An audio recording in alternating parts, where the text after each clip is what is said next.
ते बजरंग बली कर जाग कबे, हे बजरंग बली मोबर छोकरी खोद एक गदा दी तो ददा नहीं बांचा, वो बाल ब्रह्मचारी तो टूरी खोजे नहीं का। हाँ राम से मिला दे कबे मिला दी ए मैना माता ला नारद समझाए लग गए माँ जिलब बेटी कहते जगत जननी वो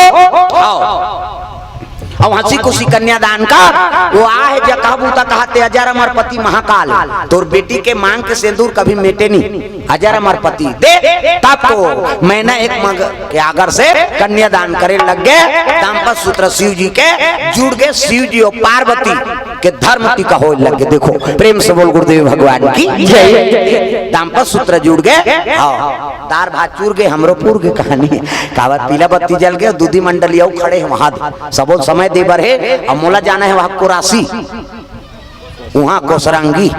हाँ वो मन तना ना करा था है नहीं। हाँ यहाँ खाबो तो जाबो भाई वहाँ का ठीक है जाते साथ बैठा दिन तो हम मन मार जाबो ते कल खाना है तब जाना है। हो मैं कहा चो खाए नहीं हो घर खा का है ऊँचो खा ले पता नहीं कहा ना हम वहाँ जाएंगे कहीं। अब यहाँ आए तो 8 बजे बैठना है, बने खाना है कह रहे हमें मैं साग वाग सब लोग कूद डालेगा सेमी आलू कहेरी से।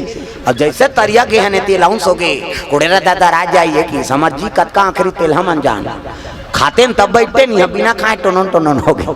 प्रेम से बोल गुरुदेव भगवान की जय। तो चलो ताली बजा भजन और कभी समय लगी तो कथा सुनाबो। छठी बलहू कहा निबलहू बखान हूँ मैं बता दे। अब काकरो अवैया हो तेल नेते रहो तुहा घर ही बाबू तहन बलाबो रे कहे नहीं। छठी बार भी हाँ मन्नी हन्नी गणेश पक्षा दुर्गा पक्षा मोर 12 महीना में ठेला नहीं रहा कैसे और समय लगी तब फिर कथा सुनाबो दाई हो। अभी समय का भाव का बार सबो मंडली समय देना है, हम वहाँ जाना है। और मोर हिसाब से